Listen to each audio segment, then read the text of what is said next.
Welcome to ഉഷാസ് കുട്ടി ലോകം.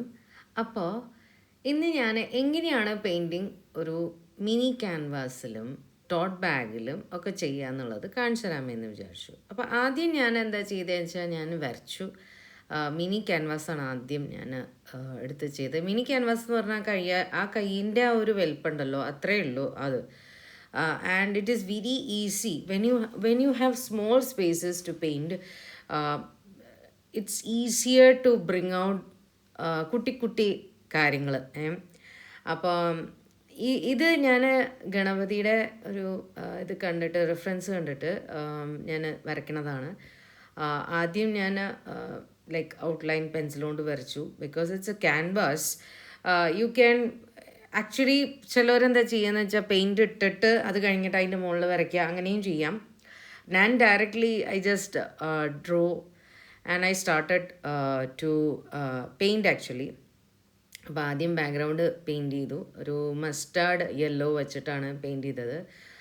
സൈഡിലൊക്കെ പെയിൻറ്റ് ചെയ്തു. എനിക്ക് പണ്ട് ഒരു ക്യാൻവാസ് പെയിൻറ്റിങ് ഞാൻ ചെയ്തപ്പോൾ എനിക്ക് മനസ്സിലായൊരു കാര്യം എന്താണെന്ന് വെച്ചാൽ, നമ്മളെപ്പോഴും ക്യാൻവാസ് പെയിൻറ്റ് ചെയ്യുമ്പം ഓൾവേസ് സെൻറ്ററിൽ നമ്മൾ പെയിൻറ്റ് ചെയ്യും, പക്ഷേ നമ്മൾ we don't paint the sides and everything. അത് ഞാൻ ഒരിക്കൽ ഒരു വീഡിയോ മാത്രമല്ല, ഒരു ഇത് കണ്ടപ്പോൾ എനിക്ക് മനസ്സിലായതാണ്, അതിൻ്റെ ഒരു ഫിനിഷ് എന്ന് പറയണത് വേറെയാണ്. നമ്മളിപ്പോൾ ഇത് ആർക്കെങ്കിലും കൊടുക്കുകയാണെങ്കിലും അതെ, if you won't gift it also, it is better to ക്ലീനായിട്ട് നമ്മൾ എല്ലാ പാർട്സും പെയിൻറ്റ് ചെയ്യുകയാണെങ്കിൽ. സത്യമായിട്ട് പറയുകയാണെങ്കിൽ ആ കളർ തന്നെ പെയിൻറ്റ് ചെയ്യണമെന്നില്ല. ലൈക്ക് ഞാൻ എന്താ ചെയ്തതെന്ന് വെച്ചാൽ, ഞാനത് കണ്ടിന്യൂസ് ആയിട്ട് കൊണ്ടുവന്നു. ആ പെയിൻറ്റിങ്ങിനെ ഫ്രണ്ടിലെ പെയിൻറ്റിങ് ബാക്കിലേക്കും കൊണ്ടുവന്നു. You can either paint some other colour, ഒരു ഫ്രെയിം പോലെ ബ്ലാക്ക് കളർ പെയിൻറ്റ് ചെയ്യാം, എന്ത് വേണമെങ്കിലും ചെയ്യാം. പിന്നെ ഞാൻ എന്താ ചെയ്തതെന്ന് വെച്ചാൽ, നമ്മുടെ ബ്ലാക്ക് ട്രഷ് പെൻ വെച്ചിട്ട് ഔട്ട്ലൈൻ ഞാൻ ചെയ്യാം എന്ന് വിചാരിച്ചു. പക്ഷേ ഞാൻ വേറൊരു പെയിൻറ്റിങ് ഇതേ സെയിം തിങ് തന്നെ പെയിൻറ്റിങ് ചെയ്തു. അപ്പോൾ അതിന് ഞാൻ ബ്ലാക്ക് ബ്രഷ് എടുത്തിട്ട് തന്നെയാണ് ഔട്ട്ലൈൻ ഞാൻ ചെയ്തത്. സോ ഇതൊരു റിവീലിംഗ് ഇതാണ്. ഞാൻ ഷോർട്സ് ഇട്ടായിരുന്നു, നിങ്ങളത് കണ്ടിട്ടുണ്ടെങ്കിൽ do check out those things. പിന്നെ ഞാൻ ചെയ്തത് ക്യാൻവാസാണ്. ക്യാൻവാസിൽ ഞാൻ എൻ്റെ കയ്യിലൊരു വാഷി ടേപ്പ്, പച്ച കളറുള്ള ഒരു വാഷി ടേപ്പ് ഉണ്ട്.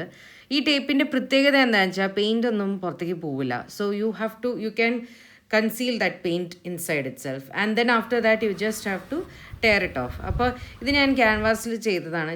ക്യാൻവാസ് ബാഗാണ് കേട്ടോ, അത് ടോട്ട് ബാഗ് എന്ന് പറയും. അത് കഴിഞ്ഞിട്ട് രണ്ടാമത് ഇതുപോലെ തന്നെ വേറൊരു സീനറി ഞാൻ ചെയ്തതാണ്. അപ്പോൾ അത് ഞാൻ ഈ ക്യാൻവാസ് ബാഗിൽ ചെയ്യാം എന്ന് വിചാരിച്ചു. സെയിം ചെറിയ മിനി ക്യാൻവാസിൽ ചെയ്തതാണ്. അപ്പോൾ അത് ക്യാൻവാസ് ടോട്ട് ബാഗിൽ ചെയ്യുമ്പോൾ അത് എങ്ങനെയിരിക്കും എന്നുള്ളത്. അപ്പോൾ ഇത് ലാസ്റ്റ് അതിൻ്റെ ഒരു ഫൈനൽ ഇത്. പിന്നെ മൂന്നാമതൊരു ബാഗ് ഞാൻ ചെയ്തു. അതെങ്ങനെയാണെന്ന് വെച്ചാൽ, താങ്ക് യു എന്ന് പറയുന്ന പല ഭാഷയിൽ എങ്ങനെ എഴുതാം. അപ്പോൾ ധന്യവാദ, നന്ദി, അരിഗാത്തോ, താങ്ക് യു, ഇങ്ങനെയാണ് 4 ഭാഷയിൽ ഞാൻ എങ്ങനെയത് എഴുതുമ്പോൾ അതെങ്ങനെ കിട്ടും. അപ്പോൾ ഇറ്റ് വാസ് ഡിഫിക്കൾട്ട് എന്ന് പറയാൻ പറ്റില്ല, പക്ഷേ I try to finish it out. ഞാൻ ബ്രഷ് വെച്ചിട്ട് ആദ്യമായിട്ട് ഞാൻ ഈ അക്ഷരങ്ങളൊക്കെ എഴുതണം, മറ്റേ അരിഗാത്തോ എന്നൊക്കെ പറഞ്ഞ ജാപ്പനീസ് വേർഡ്. പിന്നെ ഞാൻ എൻ്റെ കയ്യിൽ ഇപ്പോൾ ഒരു റീസെൻ്റായിട്ട് ഒരു കിഡ്സിൻ്റെ ഒരു ഗണേഷിൻ്റെ ടീഷർട്ട് വന്നിട്ടുണ്ട്. അപ്പോൾ അതും കൂടെ കാണിക്കാം എന്ന് വിചാരിച്ചു. അപ്പോൾ അത്രയേ ഉള്ളൂ. Thank you for joining me into this കുട്ടി വീഡിയോ.